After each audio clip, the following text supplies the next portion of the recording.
Hey guys, yeah, uh, man, something has happened here. Anyway, yeah, welcome to the show, a show that I'm starting now because I see everybody's got a podcast. Why not me? But anyway, it's not about anybody, it's about the livelihood of South Africans, the livelihood of the world. I think this show is all about discussing issues which are of utmost importance to every individual alive, right?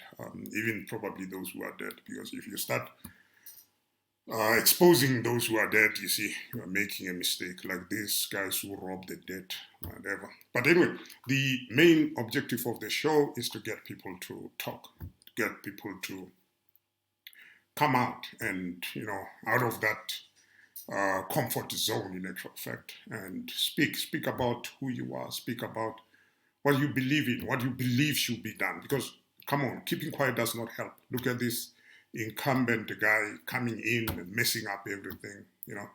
So, yeah, the name of this show is Live Performance Podcast about life. Yeah, we're talking about life issues. We're going to rant, we're going to complain until somebody hears us, somebody listens. And if they don't listen, yes, we're going to start a new organization which is going to deal with these issues that we are experiencing. And I believe there are many people who are tired of their problems. There are many people without jobs for whatever reasons which are not even applicable in actual fact. Because, I look at foolish countries, I'll call them foolish, I'm sorry, but countries which are not supposed to even do well, but they are doing well. Countries which, when you look at the demographics, when you look at the land size, when you look at the minerals that our country have, they are not even supposed to surpass us as far as the GDP is concerned. So, but they are doing so. Why? Because leadership quality is very important. They say you can take what? You can take the clown to the castle, but you'll never take the funniness out of the clown, right? A castle will never be a castle, will never be a kingdom. It will just become a circus. Yeah. Anyway, live performance podcast about life. Yeah, that's what this show is called. I hope I'm doing the right thing here. Yeah, anyway, what are we gonna discuss about? We're gonna discuss about this show called Citizen Concern. I do not understand why you have to complain about one side and not the other side, right? Fear of the unknown, fear of the color of the skin of a person. I do not care about that. One will ask me, why are you wearing a mask if you are not scared? Because I know those is gonna be the comments. It's fine. Look, I'm not scared of any person. I'm not scared of the bad comments that will come. I'm waiting for them. I love comments. I'm gonna even respond to the worst of the worst and show you that you are not clever as you think, right? Anyway, yeah, church reality. There's another foolish show. I don't know why you have to complain about the men of God. Leave them alone.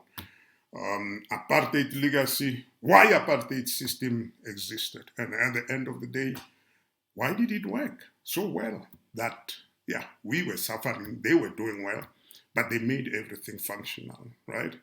Even under duress of sanctions. But these people, they functioned well.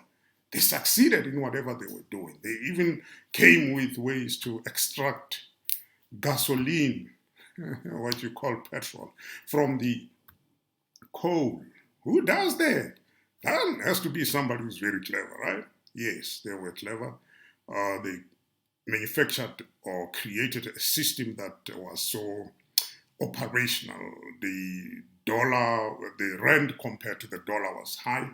I remember this guy I worked with in the early years, right? He will say, look, he bought a Mustang in USA from South Africa with his savings. Can you imagine? He was still a young guy. He was still 17 or something like that in the early or late 70s. He bought a Mustang in the USA. And, he did well, right? But how managed did they do so well while under sanction? How managed did they do so well under, a system that was oppressing a lot of the people, and only a few were well-to-do. So we're going to talk about it. We're going to understand this aspect. We're going to understand why dysfunctionality at this present moment, while we have everything. We have the world at love with us. We are endowed with minerals and, water. We got the sea, guys. We got the land. We got the desert. We got everything. But look, whatever is going on, I don't know. But anyway, those are the issues that we're going to be discussing. Electioneering. Yeah, things are changing throughout the world. You can see, this guy called Trump, whatever it's called. Yeah. Anyway, he comes into the picture. He's going to be inaugurated in January as a new president or incumbent of the USA. It's going to be awesome. Anyway, we thank God for that. But yeah, we're going to talk about Malema and the land issue. Come on, guys. We need to understand it. We need to, unpack this issue and understand. Because with the media, they will focus on stupid things at all times just to get your attentions. I don't focus on stupid things. I focus on real things. When Malema is talking about the land, what is he talking about? Does he even understand this guy?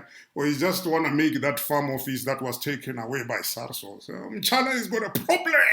Yeah. Anyway, hey guys, I'm not Mzake's man, please.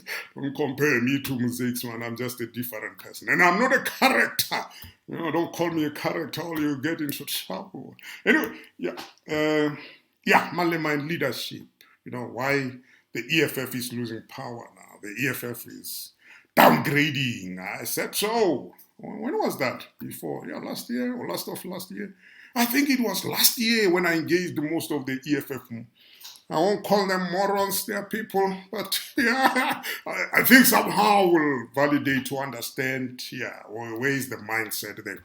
But, this thing, an issue of the mindset, I think is something that should have been addressed post-94. I always talk about it to say, but come on, man, these people who are moronic, and Mangope said so, and we didn't listen. He said what? He said, "Mali we are yeah." Anyway, it's like he knew, he prophesied. It was an evil prophecy, though it was real. And it's happening, it's unfolding in our eyes in this day and age. Though we suffered under apartheid, but still, we are still suffering, and even worse. Right? Because I speak about the issue of a person who stays in Soweto, in the location, or a person who stays in Tembisa, whatever place that you want to pick up, right? That person has to travel from Soweto. From Soweto to Central is around 50 km or so, if I remember well, because I used to, move around, stuff like that.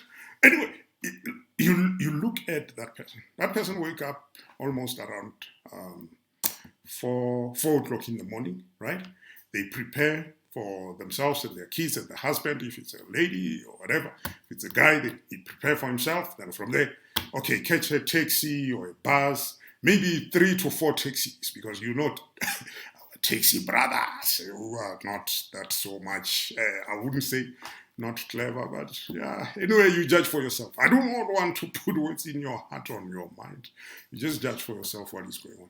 So now we have those people who travel from Soweto to Sandton, from Sandton to Soweto in the afternoon. This person wake up at 4 o'clock in the morning, right?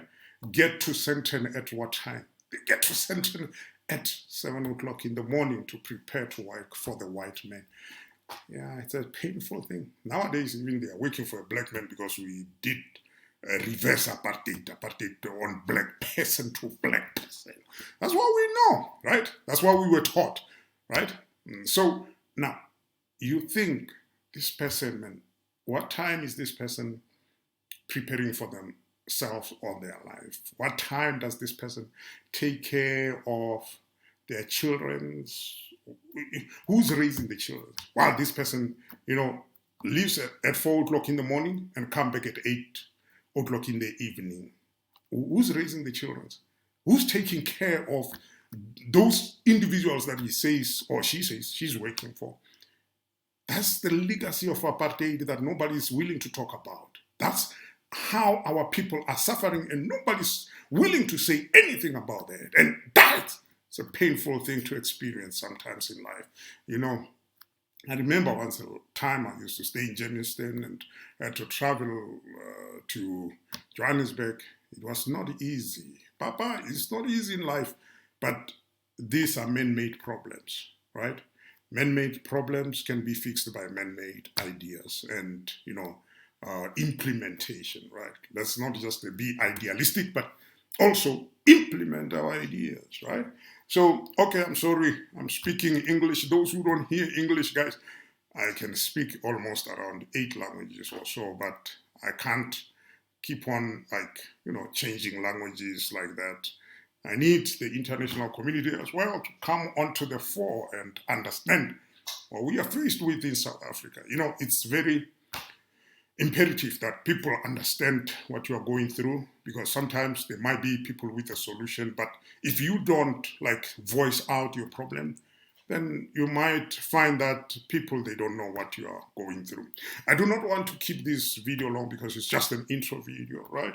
So now, okay, a rich land of South Africa, but stupid. I don't know why I call them stupid, but for me they are. Because if you are incapable, why not put a capable person into the situation? Like I said about the apartheid regime, they went and pulled out a guy from Germany, US, called Van der Bijl. You stay in Van der Bijl, but you don't even know who Van der Bijl is. That's a very painful thing.